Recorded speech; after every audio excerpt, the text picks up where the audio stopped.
Olá, meu nome é Moisés André Nissenbaum, eu sou professor do Instituto Federal do Rio de Janeiro.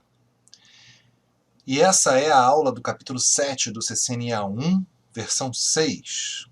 Vamos lá?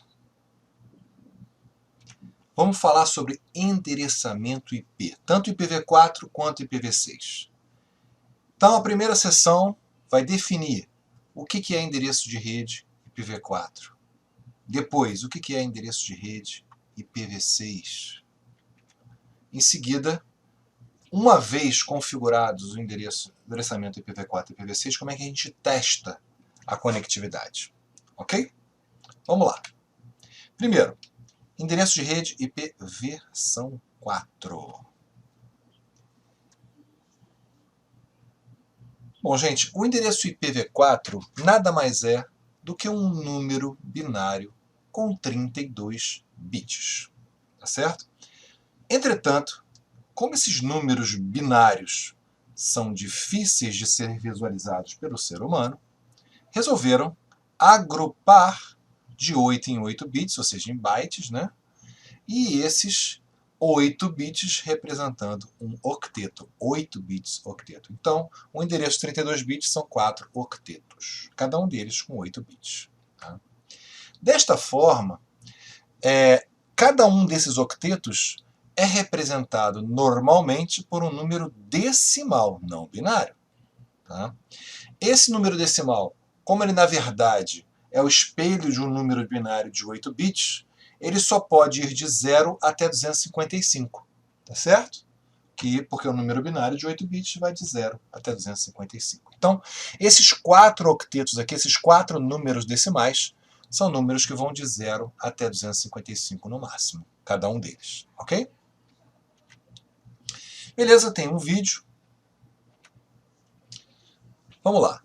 Aqui ele está mostrando como é que a gente faz a conversão de binário para decimal e de decimal para binário. Tá certo?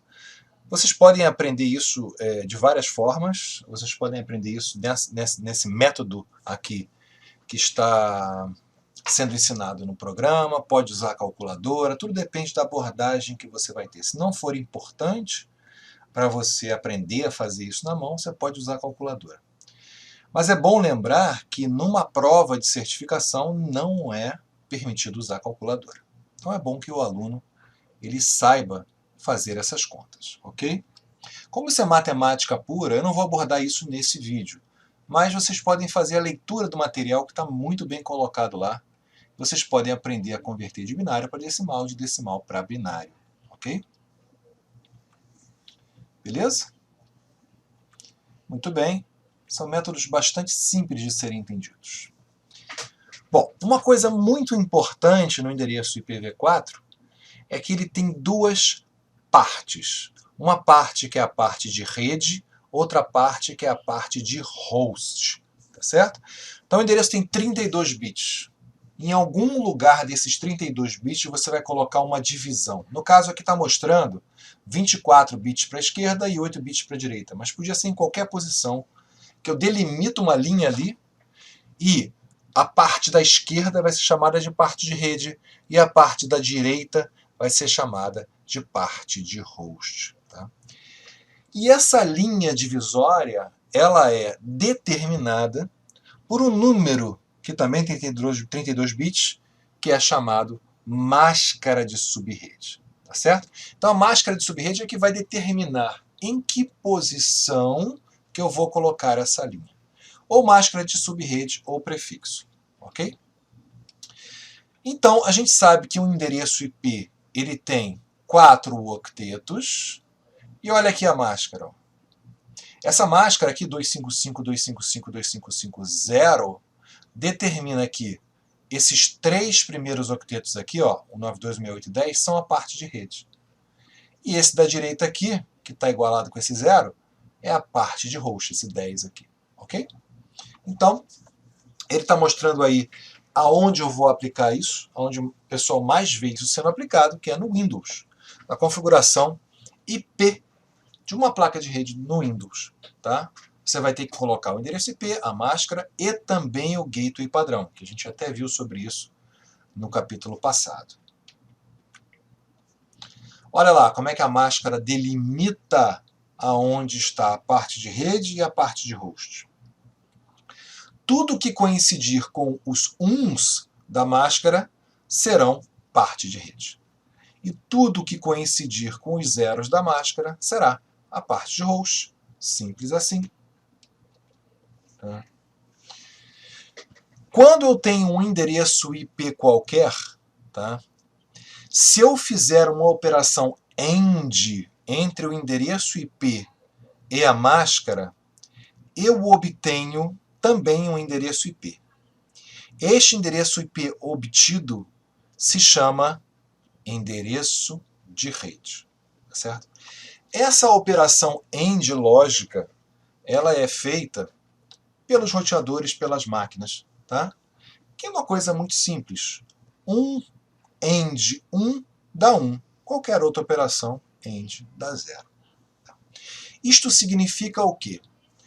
Que para o humano, como é que é mais fácil de entender?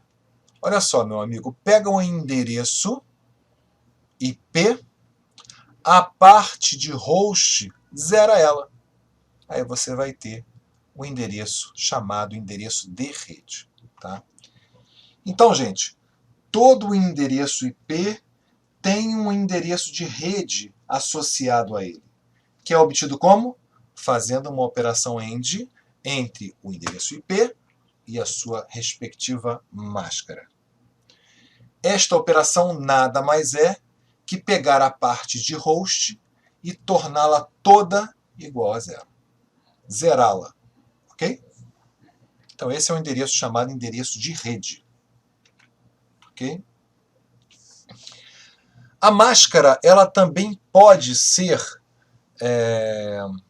representada pelo prefixo. Tá? O prefixo nada mais é que o número de bits que está na parte de rede. Por exemplo, quando eu tenho a máscara 255000, eu tenho 8 uns e o resto 0. Se eu tenho 8 uns, o prefixo é /8. Se eu tenho 16 uns, o prefixo é /16.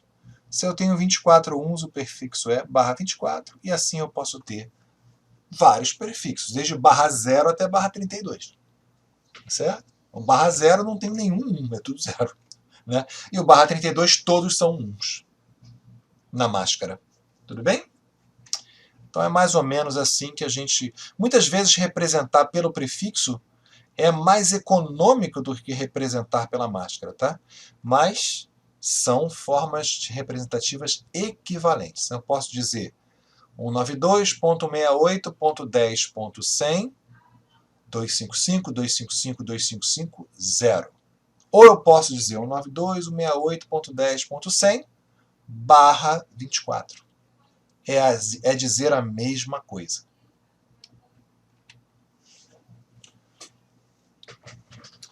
Bom, nós aprendemos sobre o endereço de rede, tá? Mas tem um outro endereço especial também, que é o endereço de broadcast. E entre os de rede e broadcast é que ficam os endereços de host. O que vem a ser isso? Bom, isso vem o seguinte. O endereço de rede nós já vimos que é obtido zerando a parte de rede. Um endereço de broadcast ele vai ser obtido colocando tudo 1 na parte de host. Tá certo? Então, tudo 0 na parte de host é endereço de rede. E tudo 1 na parte de host é endereço de broadcast. E todos os demais, que não são nem tudo 0 nem tudo 1, são chamados endereços de host.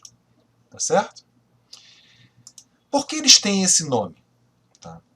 Os endereços de host são aqueles que eu posso colocar nos dispositivos que estão na minha rede. Então eu posso pegar um telefone, um computador, uma impressora, um roteador e colocar, associar a ele um endereço IP de host.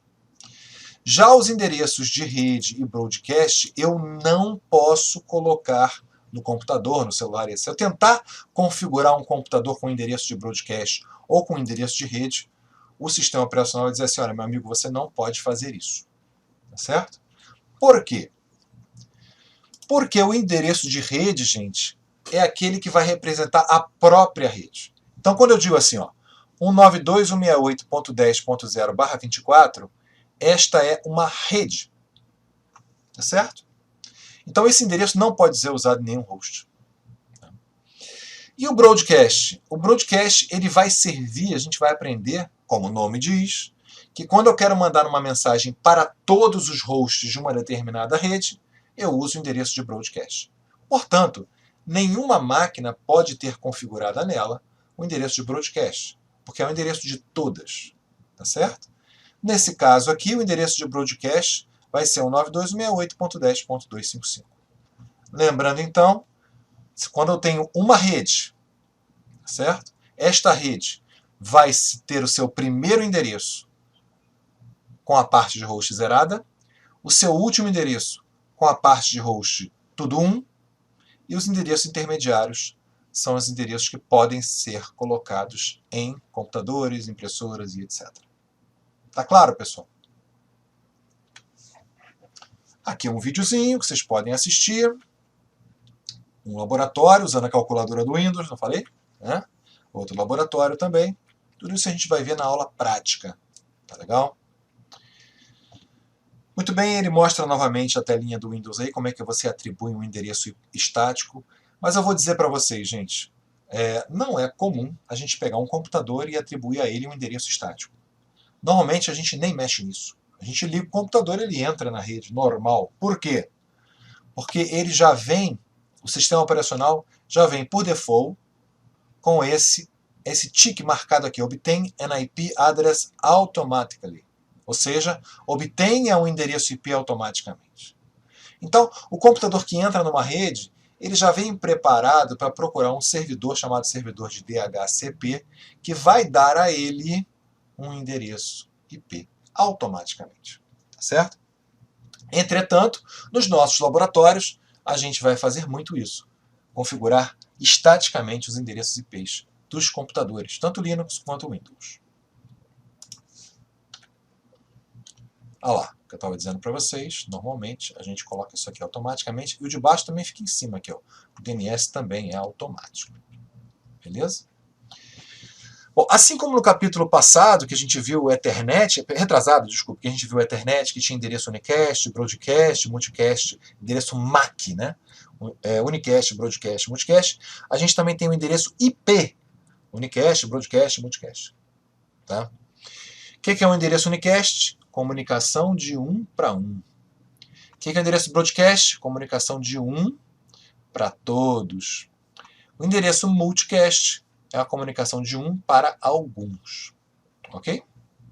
1 para 1, 1 para todos, 1 para um subgrupo. Ok? 1 para 1, 1 para todos e 1 para alguns. Pessoal, broadcast é o último, esse broadcast geral aqui, 255.255.255.255, esse é o broadcast que ele chama de broadcast para todos, tá certo? Ou a gente pode usar o broadcast também da rede, né? Que é aquele que só a parte de host é o tudo 1. Tá? O multicast, o endereço multicast, ele é algum endereço IP que está dentre esses valores aqui, desde 224.000 até 239, 255.255. E o que acontece, pessoal? A gente tem vários endereços de multicast reservados para determinados aplicativos. Por exemplo, às vezes você tem um protocolo de roteamento, às vezes você tem um outro tipo de protocolo que quer se comunicar na rede em forma de multicast. Aí ele vai lá no IANA e registra um endereço de multicast para ele, tá? Que está nessa faixa aí. Beleza? Tá? Bom, a gente já deu uma classificada mais ou menos, né? A gente já viu qual faixa de endereço IP. Essa faixa de endereço IP aqui do multicast também não pode ser colocado nos computadores, tá? Esse é o endereço, que é endereço de multicast. A gente não pode chegar na placa de rede e colocar isso, ele vai me dar um erro. Agora, nós vamos ver aqui uma segunda classificação de também endereços, que são entre públicos e privados, ok? Bom, existe uma RFC chamada RFC 1918, tá? Que estabelece que essas 3 faixas de endereços aqui, elas só podem ser usadas em redes privadas, ou seja, não podem ser propagadas para a internet. Tá? Então, essa rede 10 aqui, rede 172.16 até 172.31 e rede 192.168. Essas 3 redes, elas são exclusivas de uso interno. Isso é uma vantagem. Por que isso é uma vantagem? Porque eu posso ter na rede da minha casa uma faixa de endereços que você vai ter na rede da sua casa, a mesma faixa de endereços. Com isso eu economizo o endereço IP. Lembra que estava precisando economizar? Né? Então, economizo o endereço IP, porque eu uso na minha casa a mesma coisa que você usa na sua casa, a mesma coisa que usa na casa do fulano, do Beltrano e etc. RFC 1918. Tá? Os demais endereços são públicos. Os públicos que não estão nessas faixas podem ser usados na internet. Tá? É dever do provedor de internet bloquear para que esses endereços não saiam para a internet. Ok? Eles são roteáveis, tá, pessoal? Passa por um roteador interno da empresa, tudo bem, sem problema. Agora eles não podem sair para a internet. Beleza. Outro, endereço de uso especial. Né? Eu tenho aqui, ó, 127.000/8. Esse 127 é loop local. Também não pode ter nenhuma máquina endereçada com esse endereço. Esse endereço de loop local. Tá? Loopback. Loopback. É a própria máquina. Endereço de link local, o APIPA, é 169.254. Tá? Também é uma faixa. Isso é o seguinte, lembra que eu falei para vocês que o computador ele procura na rede um servidor da HCP para obter um endereço IP? Tá? E caso ele não ache, o que vai acontecer? Caso ele não ache esse servidor, ou o servidor estiver offline ou não houver servidor, o sistema operacional auto-atribui ao PC um endereço nessa faixa aí. Tá? Endereço chamado de link local, também conhecido como a pipa. Temos também o endereço testnet, só é para usado para teste. Essa eu posso configurar a máquina assim, mas não posso colocar em produção com essa faixa aqui. Você vê que tem várias faixas no endereço IPv4 que não são muito úteis, né? Bom, já vimos as faixas lá, multicast, broadcast, RFC 1918. Vimos aí também alguns endereços reservados, tá? Agora vamos passar para outro assunto. Bom, quando o endereçamento IP foi criado, ele foi criado de uma maneira super especial. Ele foi criado pensando-se que tinha 4 bilhões de endereços. É muito endereço, ninguém vai usar esse endereço todo, não sei o que, não sei o que lá. Tá certo? Então ele foi criado pensando em se usar apenas 3 máscaras. Tá?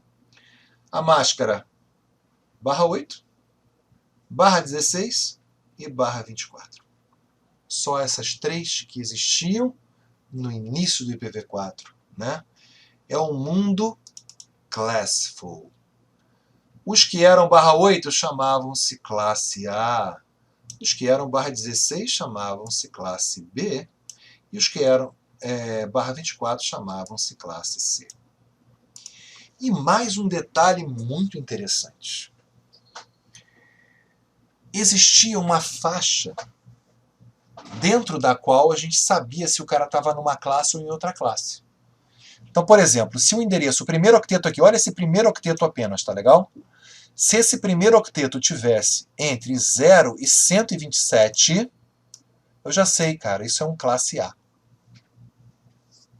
Se ele fosse de 128 até 191, classe B. E de 192 até 223, classe C. Então, gente, nesse mundo maravilhoso do Classful, os roteadores não precisavam nem saber a máscara. Só de olhar o IP já adivinhava a máscara. Certo? Isso trazia uma certa vantagem na época, porque quando você transportava os pacotes, né, você não precisava dessa informação de máscara, ela já estava embutida nesse primeiro octeto. Era só raciocinar, olha, está entre 0 e 127, é classe A, está entre 128 e 191 é classe B, está entre 192 e 223 é classe C. Certo? Então esse é um mundo maravilhoso Classiful, tá? Hoje em dia, a gente ainda usa essa notação. Classe A, classe B, classe C, e aí a gente também tem que saber essas faixas, tá? Mas é mais assim para a gente poder agrupar as coisas, tudo bem? Porque o mundo de hoje é um mundo classless. Tá? O mundo classless, a gente é livre para usar qualquer máscara. Ok? Podemos usar desde o /0, barra 1, 2, 3, 4, 5, 6, 7, até o /32. Posso usar qualquer máscara. Não existe mais classe. Ok? Eu posso usar o endereço começando com 10, com /24. Tudo pode. Tá? Por que isso foi necessário? Porque à medida que eu precisei usar mais flexibilidade no meu endereçamento, eu precisei usar as outras máscaras. É aí que começa a necessidade do ser humano que trabalha com redes aprender números binários. Porque antes disso não precisava. Tá? Ok.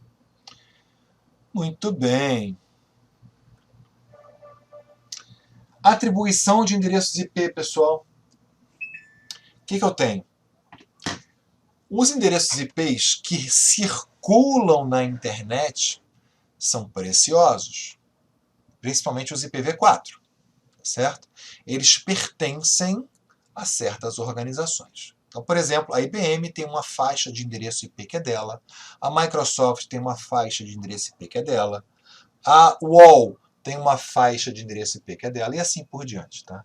Mas quem deu esse endereço IP para eles? Bom, tudo partiu do IANA. O IANA fica nos Estados Unidos, é a organização mundial. Né?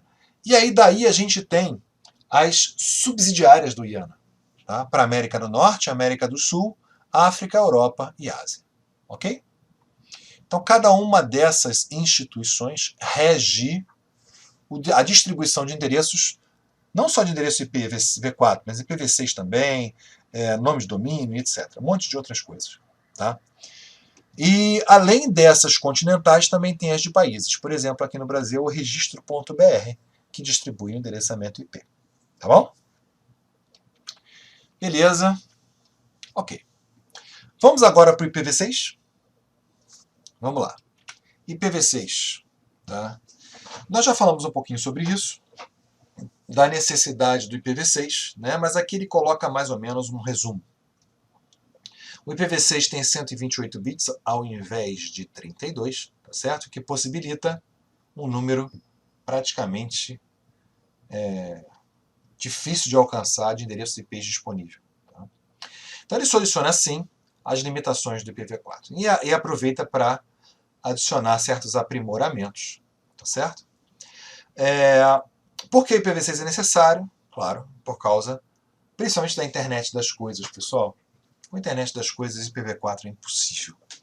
Tá? E tem problemas, o NAT, que foi feito como sendo aquele chamado puxadinho do IPv4, tem muitos problemas. Né? E a gente, ou seja, a gente precisa e já está em uso o IPv6. Né? Bom, a gente está agora numa fase de transição, gente, onde a gente tem que conviver tanto com o IPv4 quanto com o IPv6. Então aí ele está mostrando alguns métodos para a gente conviver ao mesmo tempo com IPv4 e IPv6 na mesma rede. Tá? O primeiro deles é pilha dupla.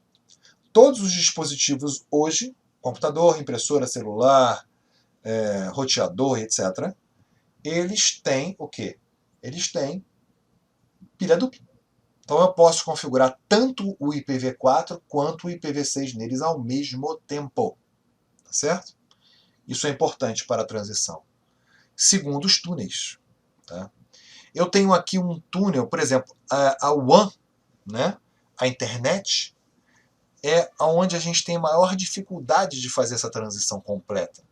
A internet ainda tem muito lugar funcionando só IPv4. É mais fácil eu colocar a IPv6 da minha rede local, não é?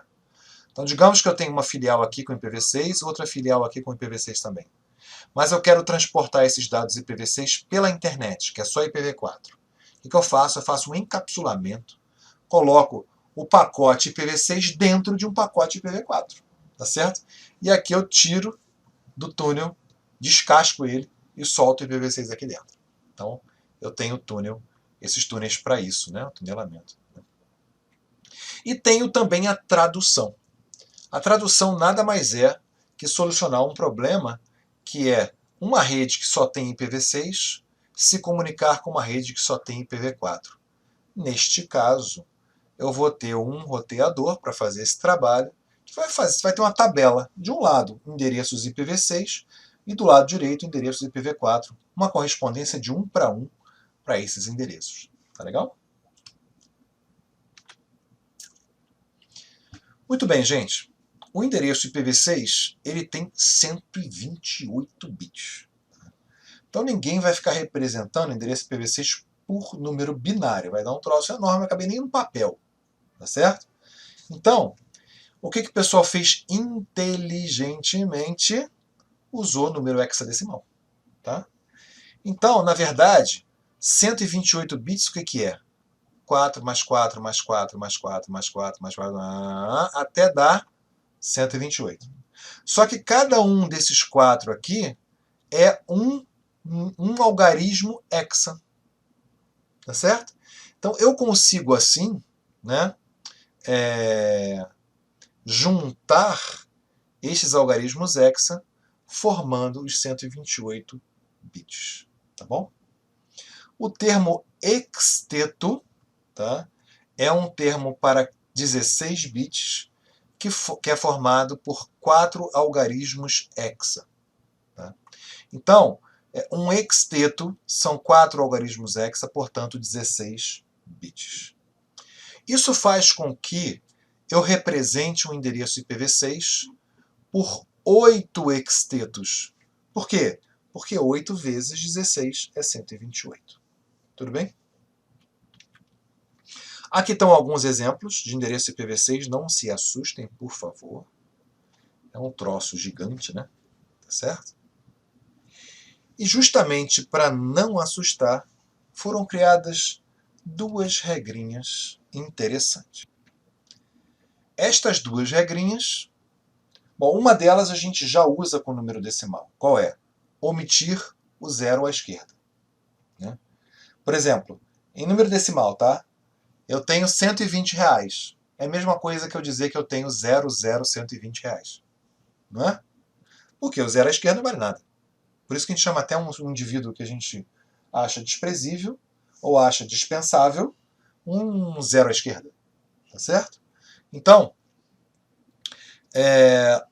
o 0 à esquerda, que é uma expressão pejorativa, né, ou até usada aí no dia a dia quando a gente quer falar que uma coisa é 0 à esquerda, vem da matemática e também se aplica aqui no mundo das redes. Tá bom? Omite o 0 à esquerda. Segunda regra, agrupo zeros consecutivos. Tá? Então, se eu tenho zeros consecutivos, eu posso agrupá-los, omiti-los e substituir por 2 pontos, 2 pontos. Tá certo? Esse 2 pontos, 2 pontos só pode ser usado uma única vez na hora da compactação. Tá certo? Então, por exemplo, esse endereço aqui tem esse grupamento de zeros, mas também tem esse grupamento de zeros.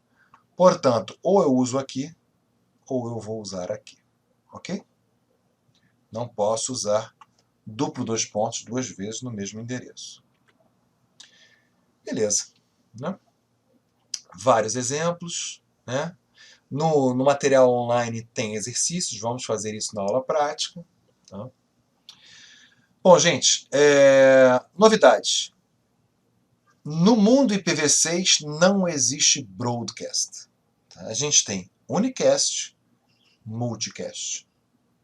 E a gente também tem um negócio interessante que existe também no IPv4, tá? Mas que agora está sendo mais usado no IPv6, que é o Ncast. Tá? Mas o importante para a gente, no CCNA, é entender unicast e multicast. Tá? A gente não vai usar Ncast. Beleza, gente? Mas é o mesmo princípio. Unicast de 1 para 1, multicast de 1 para um grupo, né? Endereços. Ok? O endereço IPv6 também tem a parte de rede e parte de host, só que recebe nomes diferentes, tá? Em vez de parte de rede, a gente chama prefixo. Em vez de parte de host, a gente chama ID de interface, tá? E, assim, 99,99% das vezes, o endereço IPv6 aplicado aos hosts vai ter o prefixo 64. Ou seja, ele vai ser dividido ao meio. O prefixo tem 64 bits e o ID de interface tem 64 bits. Mais fácil, né, pessoal? Você vê que o IPv6 é muito mais fácil que o IPv4 em termos de divisão de redes, tá?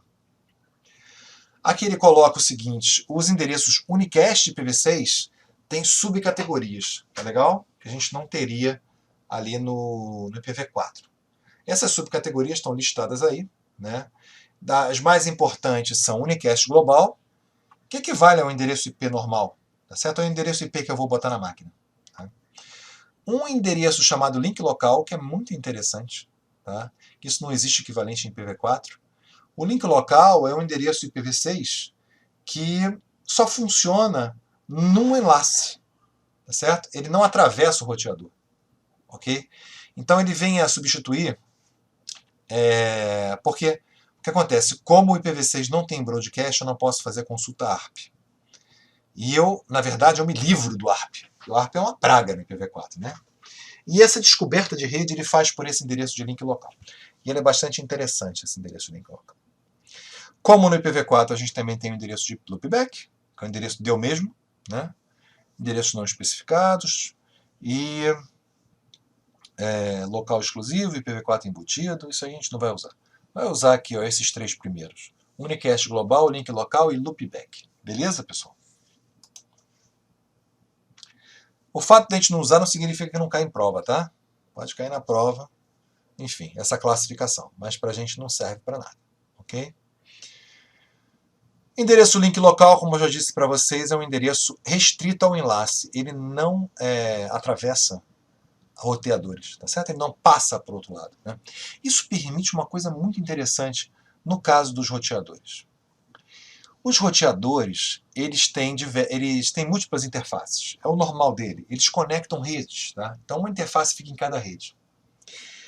Como o endereço de link local ele não ultrapassa um enlace para outro enlace, eu posso, inclusive uma boa prática, endereçar todas as interfaces de um mesmo roteador com um mesmo endereço link local. Por exemplo, aqui está no caso FE80 2.2.1. A gente vai ver que o endereço, todo o endereço link local está nessa faixa, tá? FE80 2.2. Ou seja, FE80 tudo 0, barra 10. Está nessa faixa aqui. Começa com FE80, tudo bem? Na maioria das vezes. Então eu tenho, por exemplo, o R1, todas as interfaces dele vão ficar com o endereço FE80 2.2.1. O R2, vou botar para ele FE80 2.2.2. E assim por diante. Tá certo? Ok, pessoal? É muito legal. Muito bem. E o Unicast Global? O Unicast Global é, assim, uma coisa muito bacana, tá? Principalmente a gente vai ver no próximo capítulo, que é a parte de subredes, como ele facilita a questão de dividir em subredes, tá? Assim, você estuda 50 slides de IPv4 dividido em subredes, para o IPv6 é um slide só, tá certo? É muito mais fácil mesmo. Por que isso? Porque um dos extetos, ele ficou separado, o terceiro exteto, o quarto exteto, diria, ele ficou separado para esse ID de subrede. Tá? Então, o prefixo global de roteamento, ele conta com 3 extetos, tá certo? O IANA definiu que esses primeiros bits, tá certo? Os primeiros, meus algarismos hexa do prefixo global de roteamento sempre vai ser 001. Então sempre vai começar com 001, tá certo? Esses bits, desculpe. Tá?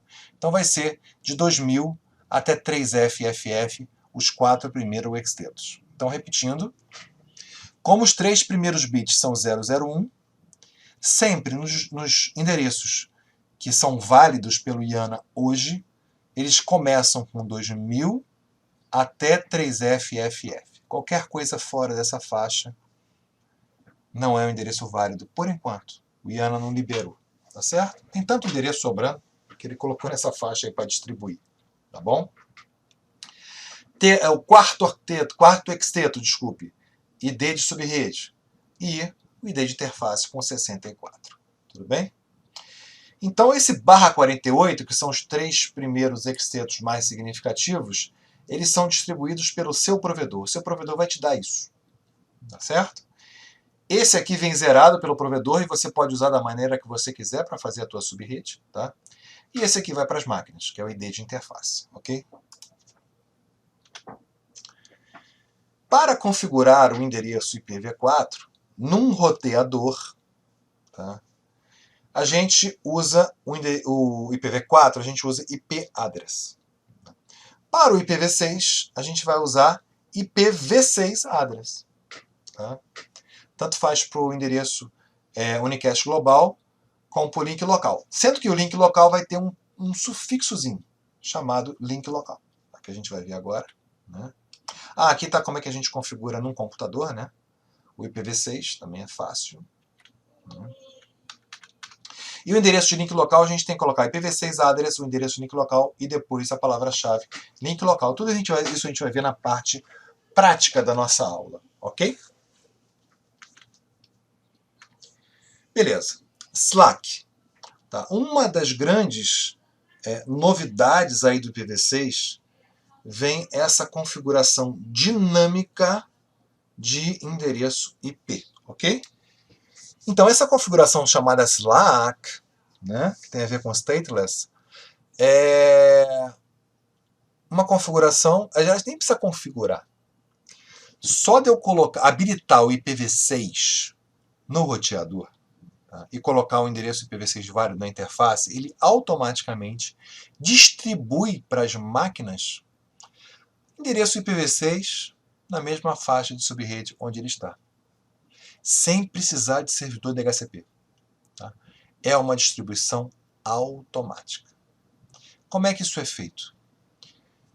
Todas as máquinas, quando têm o IPv6 habilitados, ao serem ligadas, eles fazem o quê? Uma solicitação ao roteador. Um dos roteadores da rede pode responder, né, com o seu anúncio. E aí, dessa conversa, resulta um endereçamento automático. Simplesmente isto, e muito rápido isso acontece. Ok? Né? Bom, mas isso não quer dizer que eu não possa ter também um servidor de DHCP na minha rede. Tá? Por quê? Porque a configuração Slack ela é limitada. Ela fornece um endereço IPv6 e fornece quem é o roteador da rede. Nada mais do que isso. Se eu preciso de mais informações, como por exemplo, servidor de DNS, outros parâmetros, né, adicionais, eu preciso de um servidor DHCP. Outra vantagem do servidor DHCP é o seguinte, ele pode ter um registro de concessões de endereço IPv6, coisa que o roteador com Slack não faz. Tá certo? Desta forma, eu tenho duas maneiras de associar um servidor de DHCP ao roteador. A primeira delas é fazer um misto de Slack com DHCP. Nesse caso, eu ainda vou ficar stateless, ou seja, o servidor DHCP não vai ter um banco de dados de quem ele forneceu os endereços IPv6. Tá certo? Ele não vai saber isso. Ele simplesmente vai ser consultado para dar informações adicionais àquelas que o Slack forneceu. Já numa configuração stateful, né, quem dá todas as informações é sim o servidor DHCP. Logo, ele vai ter uma base de dados de todos os computadores que estão com o endereço emprestado na rede, endereço IPv6. Tá certo? Por isso se chama stateful. Ok? Dependendo da aplicação, você vai usar essa opção 1, que é só Slack, a opção Stateless ou a opção Stateful. Tá? Agora, quem define isso, pessoal? Bom, se tudo correr bem, tá? Quem define isso é o próprio roteador. Eu chego aqui no roteador, configuro uns parâmetrozinhos ali e digo para os clientes, olha só, eu vou te dar só o Slack, o resto você pega com o DHCP. Ou então, eu vou te dar tudo. Ou então, olha, não vou te dar nada, procura um servidor DHCP, certo?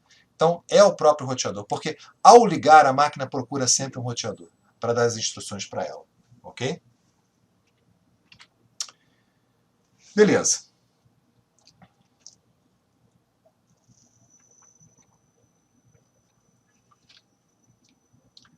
Bom, o que acontece, gente? Todo computador habilitado para IPv6, seja computador, celular, impressora, roteador, subit, qualquer coisa habilitado para IPv6, no momento que você habilita, automaticamente surge um endereço link local. Aquele que começa com FE80, lembra? Tá. Só que apenas o prefixo ele é definido. O ID de interface, cada computador vai ter o seu, é diferente. Certo? E como é que isso é gerado? Primeiro, bom, pode ser gerado aleatoriamente na rede, tá certo? O sistema operacional gera aleatoriamente, dá uma conferida se ninguém está usando igual, provavelmente não está, pronto, fica com ele. É assim que a Microsoft Windows faz. Ou pode usar um outro método, tá? Que aproveita o endereço MAC. Olha só que esperteza, tá certo? Eu preciso dos 64 bits ali de ID de interface. E eu quero que eles sejam únicos. Pô, eu pego o meu endereço MAC é único, tá certo? Só que tem um problema, o endereço MAC só tem 48 bits, eu preciso de 64. O que eu faço então? Eu faço um enxerto. Tá? Eu pego o meu endereço MAC, enxerto aqui, ó, FE, aqui, FE, aqui no meio, tá certo? E aí ele vira um ID de interface que eu preciso com 64 bits, tá certo? E tem mais um detalhezinho aqui, o penúltimo do primeiro exteto aqui é invertido, tá certo? Esse detalhezinho também é invertido o bit U barra L. De 0 vira 1, de 1 vira 0. E aí ele obtém esse endereço. Fica levemente diferente aqui, tá certo? Então esse método chama-se EUI64. Ele é usado para autoatribuição de ID de interface. Isso é usado tanto no endereço de link local, quanto também no Slack. Tá? Na hora do Slack, o roteador manda só o prefixo para a máquina. O ID de interface é ela mesma que se auto-atribui. Certo? Beleza? Como é que olha lá, como é que o Windows gera aleatoriamente, tá vendo? Link local também, dinâmico. Okay. Né? Ali como é que eu defino manualmente, estaticamente, né? O endereço link local, F80 2.2.1 link local. Né? Como é que eu verifico no roteador o endereço? Show IPv6 INT-BR. Né? Como é que eu faço a verificação de conectividade? Ping. Tudo bem? Sem problema nenhum. Ok? Um packet tracerzinho que a gente vai fazer na aula. Né? Multicast. Né? Dois tipos de endereço multicast, os atribuídos e o solicited node. Tá? Dentro desses multicast atribuídos tem vários, tá? Tem alguns que são especiais, por exemplo, multicast all nodes, que é esse aqui, ó, FF02 2.2.1. Equivale como se fosse um broadcast. Né? Ele vai para todos os nós daquele enlace. Tá? E all routers, por exemplo, é o FF02. Dá para ver que o multicast é FF02, começa com FF02, né, gente? FF02, final 2. E esse aí vai atingir todos os roteadores da rede. Tá? E assim vai. Aí tem endereço de multicast para várias coisas, assim como tem para IPv4 também. Certo? Endereço de multicast de nó solicitado. Tem uma pequena diferença no processamento. O processamento acontece no final, mas o CCNA não entra em muito detalhes disso aí não. Tá? Os multicaches atribuídos são os mais usados. Muito bem. Laboratórios. Né? Finalmente, vamos ver como é que a gente verifica a conectividade. A gente vai fazer basicamente isso com ping e com traceroute. Tá certo? O ping todo mundo sabe usar. Né? Tanto o ping como o traceroute usam o ICMP Echo como base. Né? O ICMP Echo é uma das mensagens ICMP que existem. Tá? Então a gente tem o ICMP versão 4 e versão 6. Tá certo? A gente pode usar o ping. Ah, outra coisa interessante, né? Lembra aquela coisa do Slack e da descoberta de vizinhos também, para ver se tem algum vizinho que tem o mesmo endereço, quais os vizinhos que estão juntos, ou aquilo que substitui o ARP e etc. Todas essas comunicações acontecem agora na camada 3. Tá? E eles acontecem por meio de mensagens ICMP versão 6 novas, que não existiam lá no IPv4. Que fazem com que, basicamente, o Slack aconteça com RSRA, tá? E as mensagens de vizinhos, descobertas de vizinhos com NSNA e descobertas de endereço duplicado com DAD. Tá? Tudo isso é MP. Tudo isso a gente pode verificar com o Wireshark. É legal. Vamos fazer isso na prática. Tá?